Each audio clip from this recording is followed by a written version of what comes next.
साधु साधु साधु। नमो तस् भगवतो अरहतो सम्मा सम्बुद्धस्स। नमो तस् भगवतो अरहतो सम्मा सम्बुद्धस्स। नमो तस् भगवतो अरहतो सम्मा सम्बुद्धस्स। साधु साधु साधु। हमारे कल्याण मित्र पूजनीय गुरुवंते जी को सादर प्रणाम। साधु साधु साधु। श्रद्धावान उपासक उपासिकागण, हम लोग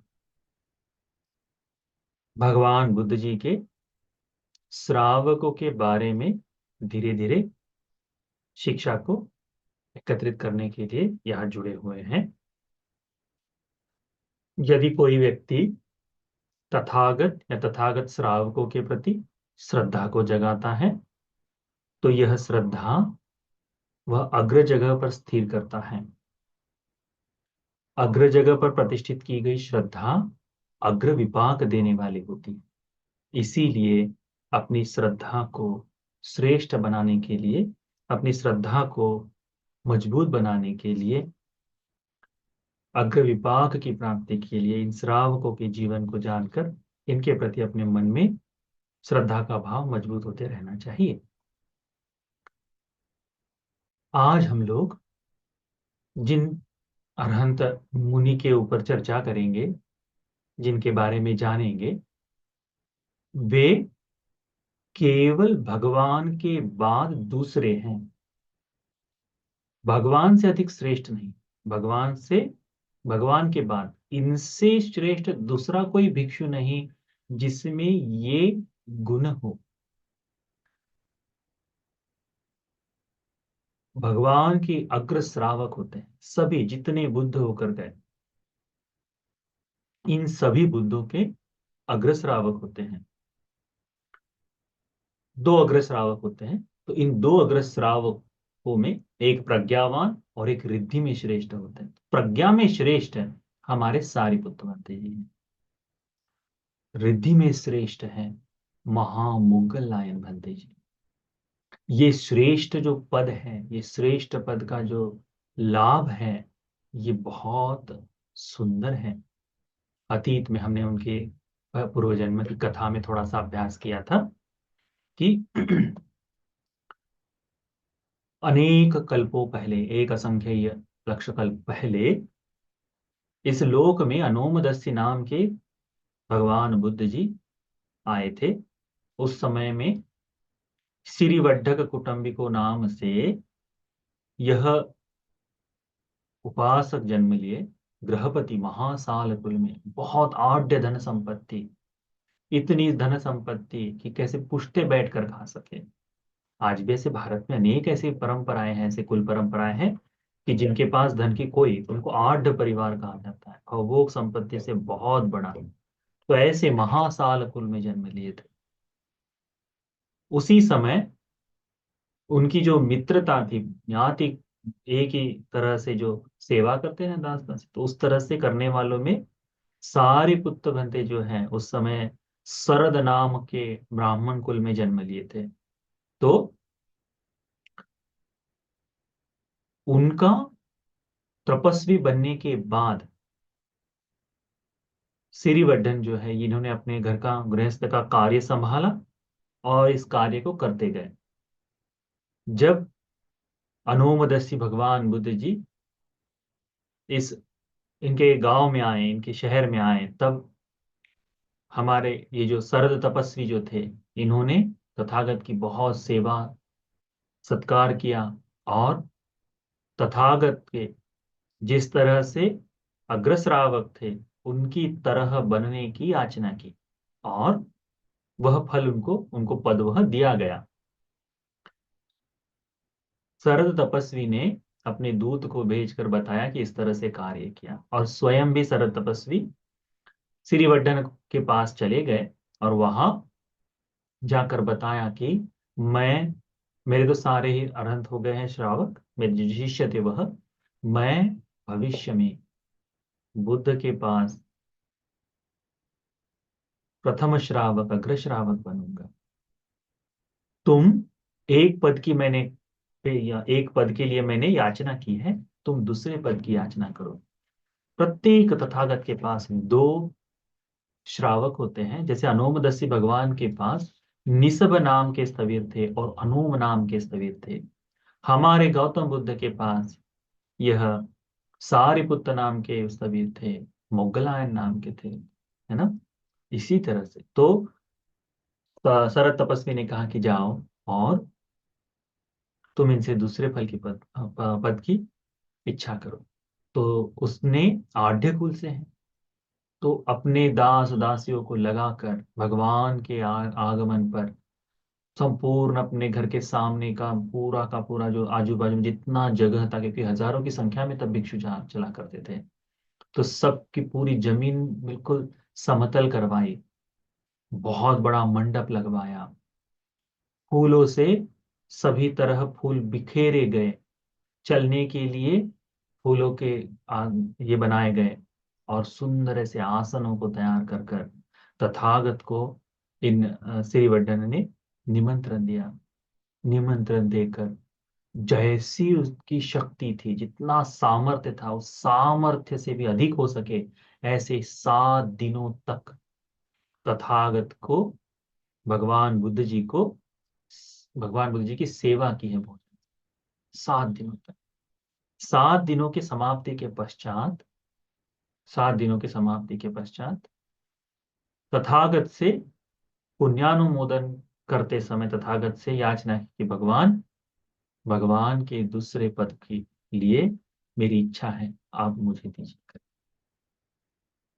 ये जो सारिपुत्र बनते और मुगलान बनते जी की मित्रता है, ये जन्मों जन्मों से चली आ रही, जन्मों जन्मों से चली आ रही। मित्र हो तो इस तरह का हो, है ना। पहला पद स्वयं पाया और दूसरे पद के लिए तुमको याचना करनी है करके जाकर बताया। सभी जब उन्हें विवरण मिल गया कि ठीक है, आज से आने वाले एक असंख्य लक्ष्य कल्प के बाद तुम गौतम नाम के जो सम्यक संबुद्ध बनेंगे, उनके द्वितीय अग्र श्रावक रहोगे, मुगलायन नाम होगा कथन। तो फिर उसके बाद से पूरा जीवन संघ की सेवा में, सेवा आदि करते हुए उन्होंने वह बिताया।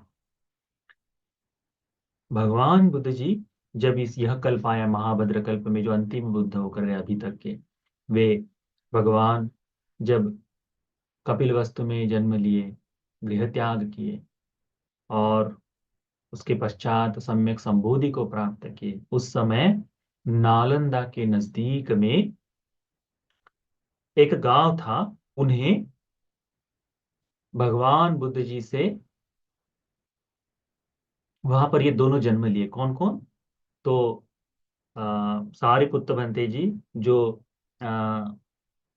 उपतिस्स नाम से जन्म लिए थे, कोलित नाम के गांव में, वो जो गांव है वो कोलित, तो कोलित नाम के गांव में ही जन्म लिए थे, इसीलिए उनका नाम कोलित पड़ा मुगलान बंते जी का।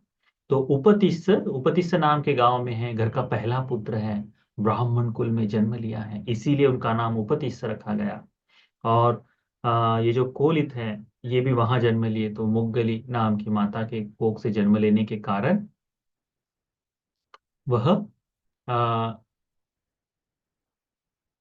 मोगली करके बाद में उनका यह नाम पड़ा है।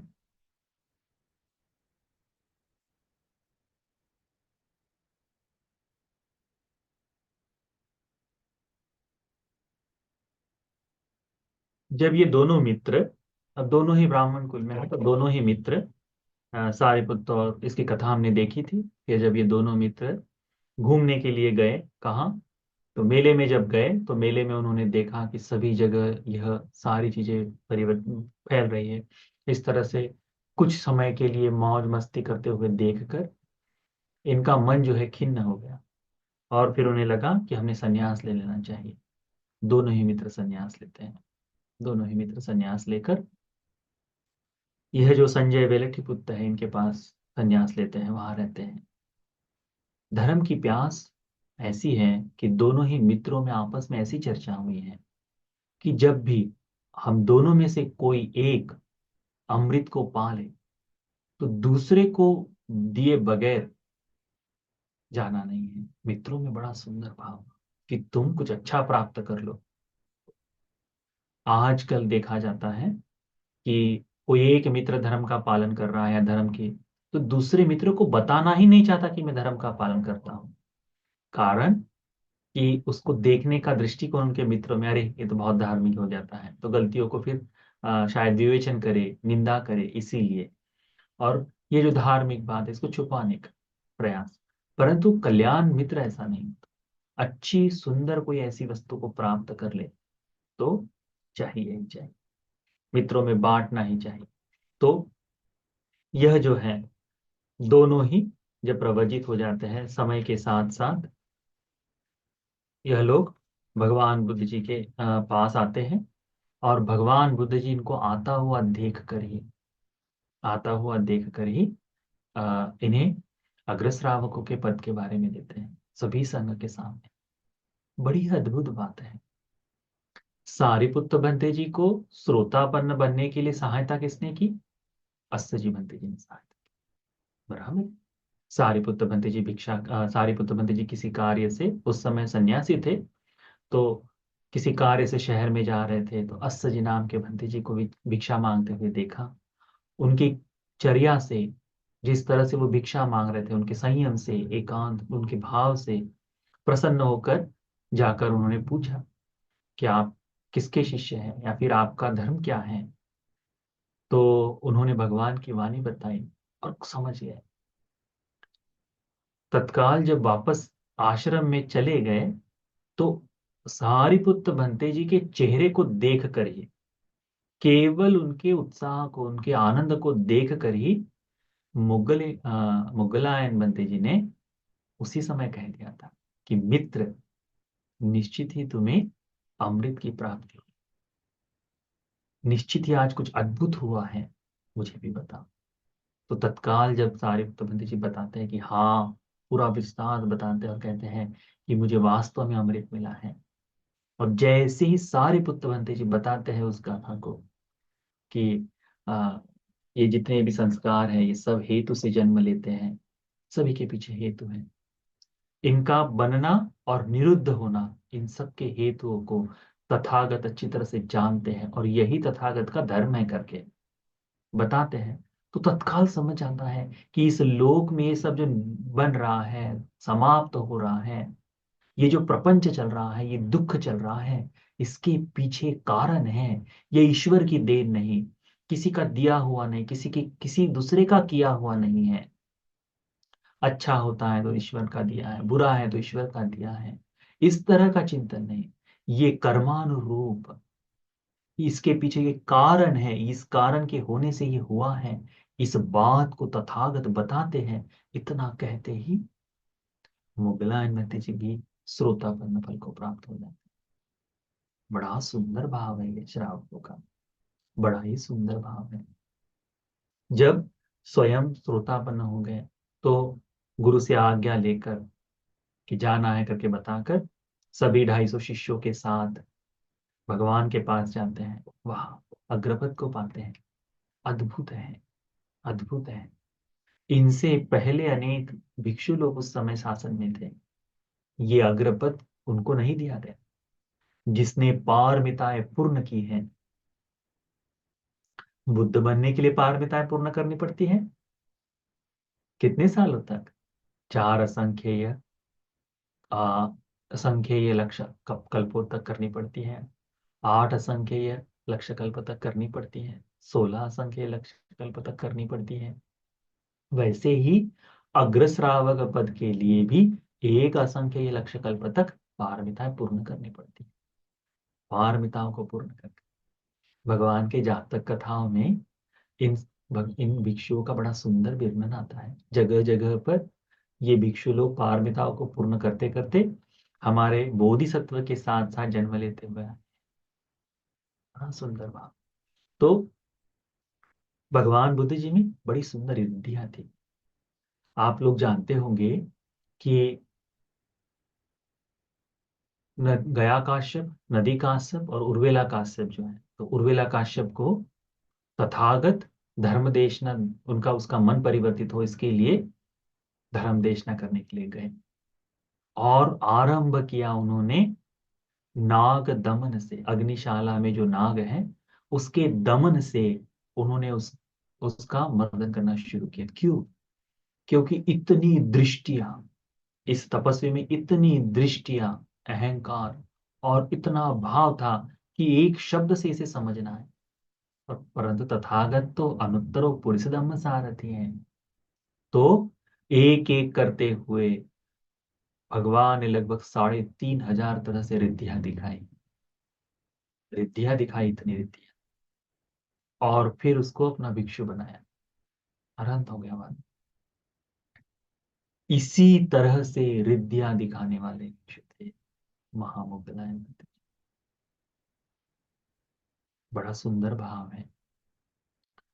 अभिज्ञाओं को पूर्ण कर कर पहले तो श्रोतापन्न बन गए, और लगभग अ, सप्ताह भर में ही, लगभग सप्ताह भर में ही अरहत्व को प्राप्त कर गए। ठीक है। विपස්සना से समत पर आए। सारिपुत्र पंडित जी समत से विपස්සना पर, ये विपස්සना से समत पर आए और रिद्धियों को प्राप्त कर लिए। कहा जाता है कि जितने समय में हम लोग सांस लेते हैं, इतने समय में, यानी एक सांस जब अंदर लेते हैं, इतने ही क्षण में मुगलान बनते जी प्रथम ध्यान से चतुर्थ ध्यान तक प्राप्त हो सकते थे। इतना ही समय लगता था पहला, दूसरा, तीसरा, चौथा ध्यान लेने के लिए। हमें ध्यान को लगाने के लिए कितनी कठिनाई है। लंबे समय तक बैठे रहे तो नींद आएगी, बड़ी विपत्ति होती है, मन इधर उधर भागता है ना। मुगलायन बनते जी का नहीं, क्षण भर में चौथे ध्यान तक प्राप्त कर रिद्धियों को प्राप्त कर पाते थे। क्योंकि रिद्धि जो है, यह जो साइकिक पावर जो है, यह ध्यान से उत्पन्न होने वाली है। मंत्रों से उत्पन्न होने वाली तो अलग है, ये ध्यान से उत्पन्न होने वाली। तो मुगलान बनते जी सदैव ध्यानी। उस तरह से देखो, एक समय भिक्षुओं का जत्था आश्रम में आया है, पूर्वाराम में। और आने के बाद देखा जाता है कि जब आते हैं नए भिक्षु लोग, तो पुराने भिक्षुओं से बातचीत करते समय, पात्र चिवर रखते समय, है ना, बड़ा ही शोर शराबा होता है। जैसे कभी आप लोगों ने देखा होगा कि बस स्टैंड पर बस आने के बाद शांत बस स्टैंड पे एकाएक चिल्लाना शुरू कर देता है कि नहीं, सब लोग बातचीत करना शुरू कर देते हैं। वैसे ही भिक्षु लोग जब पहली बार जब बिहार में जाते हैं, तो कैसे हो, कहाँ से आए, इस व्यवस्था तो ठीक रही, बैठिए, ये सारी चीजों में, तो इतने 500 लोग बात कर रहे हैं, तो वो धीरे धीरे धीरे बड़ा घोष होने लगा। भगवान बुद्ध जी ऊपर थे, तो भगवान बुद्ध जी ने देखा कि ये कैसा शब्द है। तो उन भिक्षुओं को एकाएक हड़कड़ाने के लिए महामोगलायन भंते जी ने अपने पैरों के अंगूठे से केवल उस विहार को दबाया था। उतनी मात्र से पूरी बिल्डिंग कांप गई थी। तत्काल अरे ये कैसा, क्या हो रहा है करके भिक्षुओं को लगा, और फिर भगवान की तरफ ध्यान गया कि अरे भगवान ने कहा है करके उपदेश दिया, अनुकंपा हुई। मुगलायन भंते जी अलग अलग रिद्धियों को दिखाने का सामर्थ्य। एक एक व्यक्ति था, बड़ा ही कंजूस, कोसिया नाम का, कोसिया नाम का वह कंजूस व्यक्ति था। वह कोसिय, उससे धर्म परिवर्तन, उसके लिए अनुकंपा के लिए, भगवान तो जानते हैं कि कौन धर्म का बोध कर सकता है, तो करने के लिए भगवान ने मुगलायन मंत्री जी को कहा कि मुगलायन, आज ये चावल के बने अनार से जो कहते हैं ना, तो अनार से खाने का इच्छा है। ठीक है। तो अनार से की बात बताई भगवान ने। मुगलायन मंत्री जी निकले, आकाश मार्ग से देखा कि ये जो मसरू कोसी है, ये अनार से बना रहा है। चावल, और मीठा चावल से बनते हैं, तेल में तले हुए होते हैं, वो बना रहा है। देखा कितनी रिद्धियां। तो कहते हैं ये जो मसरू कोसी है, ये कहता है, मैं सबसे छुप छुपा कर ये बना रहा हूं कि कोई ना आए, परंतु ये भिक्षुक यहाँ आसमान में खिड़की के पास आ गया है। कहते हैं यदि ये सन्यासी, यानी अपनी पत्नी है उसके साथ, यदि ये सन्यासी यहाँ पर आना जाना करे, संक्रमण जैसा करे आकाश में, तब भी मैं भिक्षा नहीं दूंगा करके मुगलायन बनते जी तत्काल उसके खिड़की के आसपास में संक्रमण करना शुरू कर देते। कहता है कि यदि यह यहाँ पालथी मारकर आकाश में बैठे, तब भी मैं इनको नहीं दूंगा करके तत्काल मुगलायन बनते जी पालथी मारकर आकाश में बैठ जाते हैं। अद्भुत है, जो जो कहता है वो हो, वैसा भाव। फिर इसके मन में आता है कि ये जो है श्रवण बड़ा ढीठ है, इसके लिए एक छोटा सा मालपुआ बना दो। तो पत्नी को कहता है कि बिल्कुल थोड़ा सा आटा लो और उसको तेल में तलकर इसको दे दो करके। जैसे बिल्कुल छोटा सा आटा लेता है, जैसे ही कढ़ाई में डालता है, बिल्कुल वो कढ़ाई से, जितनी बड़ी कढ़ाई है उतनी कढ़ाई में फैल जाता है। रिद्धि, ये रिद्धि का बल है उनका, फैल जाता है। अपनी पत्नी को डांटता है, ये कोसती है, कहता है तुम्हें नहीं मालूम, ये तुमको छोटा सा बनाने बोला, इतना बड़ा बनाया, उसको बाजू में रखो बोलते हैं। मैं डालूंगा बोलते हैं एक। दूसरा अपने हाथ से एक छोटा सा कर लेता है, वो कढ़ाई में डालता है। देखते ही देखते वो भी उतना ही बड़ा हो जाता है, कढ़ाई भर हो जाता है। देखता है ये इस भिक्षुक का ही ये है, इसीलिए बने हुए जो थे अनार से, उसमें से छोटा अनार सा उठाकर दे दो बोलता है। देखते हैं कि उसमें से उठाए तो पूरा का पूरा टोकरी में जितने अनाज है सारे के सारे इकट्ठा उठते हैं। पत्नी और पति दोनों खींच रहे एक एक करके, बिल्कुल अलग नहीं हो रहे। अंतिम में कहता है ठीक है श्रवण दे रहे हैं आपको करके दान देने की बात करता है। तब कहते हैं कि ये मेरे लिए नहीं, यहाँ भगवान बुद्ध जी हैं, जेतवन में भगवान बुद्ध जी हैं, वहां पर जाओ, उनको निमंत्रण दो। मालूम है दूर, परंतु कहते हैं वहां तक कैसे जाएंगे, तब तक तो ठंडा हो जाएगा। नहीं, कहते हैं तुम जैसे ही नीचे उतरो दरवाजा खोलो, कहते हैं। होता ऐसा है कि ये मालपुओं को लेकर जब नीचे उतरते, पूरा अब तो बड़ी श्रद्धा आ गई है कि नहीं वे रिद्धिमान है, इनसे तो भगवान की गुण वर्णना सुन ली, उतने इससे जाता है। जैसे ही अपने घर का दरवाजा खोलता है, जेतवन के अंदर किसकी रिद्धि है ये? मुगलान जी। भगवान बुद्ध जी ने कहा है मुगलायन मते जी को, एत तग्गं भिक्खवे मम सावकानं भिक्खूनं इद्धि यदिदं महामुगल्लानं। अग्गो, ये जो है ना, ये सबसे अग्र है रिद्धिमान भिक्षुओं में। रिद्धियां दिखाने वाले अनेक भिक्षु थे, परंतु मुगलान बनते जी उन सब में श्रेष्ठ। बुद्ध के बाद रिद्धि में केवल मुगलायन बनते जी। तो ये जो रिद्धियों का भाव था, मुगलायन बनते जी का जो भाव था, बड़ा बड़ा अद्भुत है।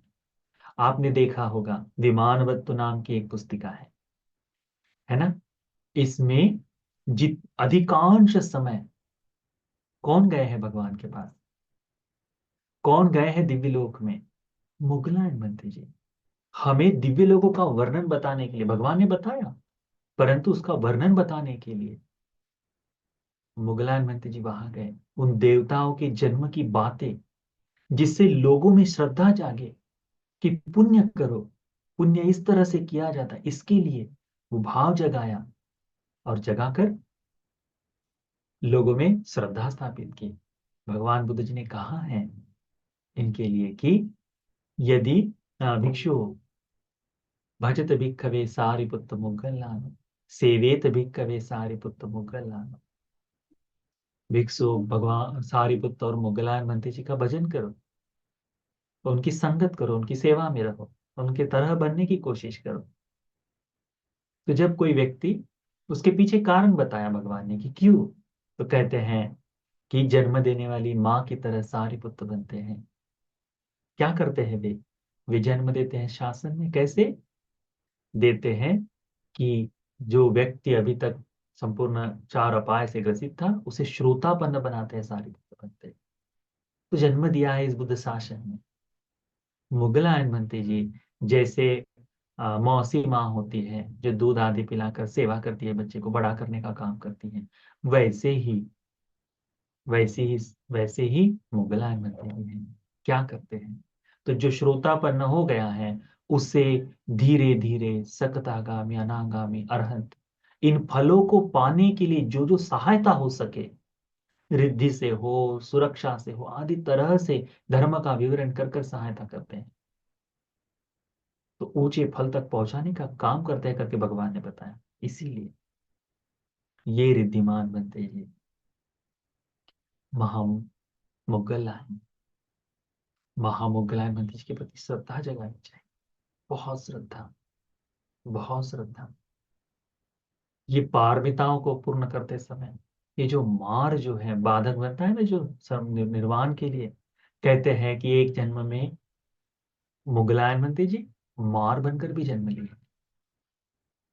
मार बनकर, इन्हीं के मौसी का लड़का है दूसी मार, जो अभी वर्तमान में जो राजा है इस संपूर्ण लोक का, वह दूसी मार यही है, उनका मौसी का लड़का।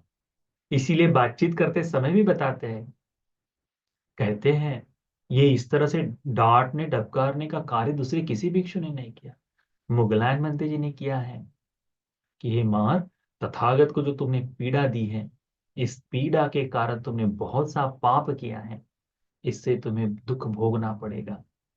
तथागत सम्यक संबुद्ध हो या तथागत बुद्ध के श्रावक हो, इन श्रावकों के प्रति यदि कोई इस तरह से पीड़ित कर कर दुख देकर यदि कोई कार्य करता है, तो वह व्यक्ति पाप को ही इकट्ठा करता है, इसका दुख भोगना पड़ेगा करके बताते हैं।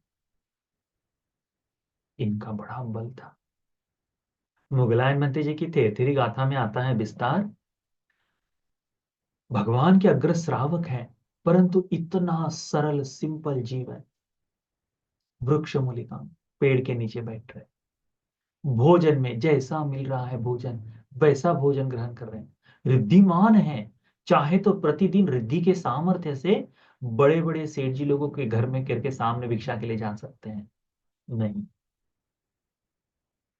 अरहतों का यही तो होता है, निरागस मन, कोई राग नहीं, कोई द्वेष नहीं, कोई मोह नहीं।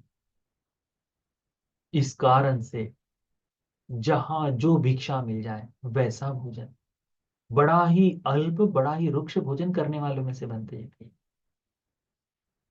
लुभाने की इन्हें बहुत कोशिश की गई है लोगों ने, कभी सफल नहीं हो पाए, क्योंकि अरहंत है। अपने शरीर को, इनकी थेरी गाथाओं में आता है, कहते हैं कि इस हड्डी के ढांचे से बना हुआ है जो शरीर है, इस शरीर का जो मर्म है मैंने जान लिया है, इस शरीर के आकर्षण से, मोह से मैं मुक्त हो चुका हूं करके, बड़ा ही अद्भुत। तो ये है महामुगलायन पंत जी। कर्म का विपाक साथ नहीं छोड़ता, जन्मों जन्मों तक विपाक आता है, जन्मों जन्मों तक विपाक आता है। पुण्य किया है तो वो सुख देगा, पाप किया है तो वो दुख देगा। ये जो अरहंत बनने, ये जो अग्रश्रावक बनने के लिए जो विवरण मांगा था, इससे भी पहले, क्योंकि उसके बाद तो पारमिताएं शुरू हो गई, धर्म का अभ्यास शुरू हो गया, परंतु उससे पहले किसी एक जन्म में अपनी माँ को, अपने पिता को गुंडों से मरवाने जैसा स्वयं ही अपने हाथों से हत्या की थी, उसका भी पाप होता। ऐसा है कि एक जन्म में, जातकों में भगवान ने बताया है, इनके कथाओं में आता है कि माता पिता अंधे हैं, बूढ़े हैं, अभी दिखाई कम देता है, बिल्कुल दिखाई नहीं देता, इस तरह से है, बूढ़े हैं, और नई पत्नी आई है, पत्नी सुंदर है, उसके लिए मोहित हो गए हैं। वह पत्नी कहती है कि सुबह से लेकर शाम तक तुम इन इन बूढ़ों की ही सेवा करना है, मेरे से नहीं होगा, कहाँ तक करे। अलग अलग कारणों से ये बाहर जाकर धन भी अर्जित करे, और घर में आकर पत्नी से बार बार ये सुनता है कि तुम्हारे माँ बाप ऐसे हैं, तुम्हारे माँ बाप ऐसे हैं, तुम्हारे माँ बाप ऐसे हैं, इनका ऐसा करना पड़ता है, कहाँ तक करे, न होते तो अच्छा होता। धीरे धीरे धीरे इसका मन जो है अपने माता पिता के लिए थोड़ा सा क्रुद्ध हो जाता है, थोड़ा सा बदल जाता है, बिगड़ जाता है। कहता है हाँ, यदि ये माता पिता नहीं होते तो ठीक ही होता। तो क्या करे, कैसे करे? तो अभी ये तो बूढ़े हैं, इनका तो और भी आगे गति अलग ही होगी करके कहता है अपने माँ बाप को कि माता पिता चलो, मैं आपको तीर्थ स्थलों की यात्रा कराऊं। तो उस समय जो जो चैत्य थे, जो जो पूजनीय जगह थी, उन जगह पर ले जाया जाता था। तो कहते ठीक है बेटा, तीर्थ यात्रा करा रहा है करके। तो बैलगाड़ी में बिठाया, लेकर गए, जंगल में गए। जंगल के रास्ते जाते समय और गाड़ी को रोककर गाड़ी से एक लाठी उठाई और खुद ही चिल्लाना शुरू कर दिया। क्या कहा कि डकैत आ गए, चोर आ गए, डाकू आ गए, अरे मुझे मत मारो करके बोलने लगे, मेरे माँ बाप को मत मारो करके बोलने लगे, और खुद ही लकड़ी से अपने उस डंडे से पीट पीट कर माता पिता वही मर गए। उनको वही जंगल में खत्म, काम कार्य खत्म करके जो कुछ है उस समय तो उसी तरह से छोड़ दिया जाता था, जंगल में छोड़कर वापस आ गया। लगा कि अब इसका विपाक नहीं आएगा, क्या पता, पत्नी खुश, उस दिन का उस समय का जीवन खुश, क्योंकि जिनसे प्रताड़ना हो रही थी, बार बार डेली पत्नी की कुछ ना कुछ बातें सुनी जा रही थी, अब इससे राहत मिल गई। जीवन पूरा अच्छा गया, जवान लड़का है, जवान लड़की है, ये लोग आराम से जीवन जिए। उनको लगा कि ये सब हो गया खत्म। परंतु कर्म का ऐसा है, कहते हैं जन्मों जन्मों तक जहां जहां मृत्यु हुए, वहां वहां पीट कर, किसी कारणवश लोगों के द्वारा पीट कर हो, किसी न किसी तरह से वैसी ही मृत्यु हुई, अरहंत हो गए, उस कर्म का विपाक नहीं छूटा। माता पिता की मृत्यु का पहला विपाक क्या है? कल्प भर निरय, एक कल्प तक निरय रहेगा। वो भोग कर आने के बाद ये विपाक चल रहा है। इस जीवन में भगवान बुद्ध जी के अग्र श्रावक हैं, जिन्हें कोई स्पर्श न भी न कर पाए, कुमंत्रण से इनको, बुद्ध शासन को हानि पहुंचाने की दृष्टि से इनको मारने के लिए लोग आए कि अरे श्रावक ही नहीं रहेंगे, अग्र श्रावक नहीं रहेंगे तो तथागत का शासन थोड़ा सा डगमगा जाएगा, तो हम अपना दुकान चला सकते हैं। ऐसा सोचा, लाठी वगैरह लेकर गए। पहली बार रिद्धिमान है, अंतर्धान हो गए वहां से।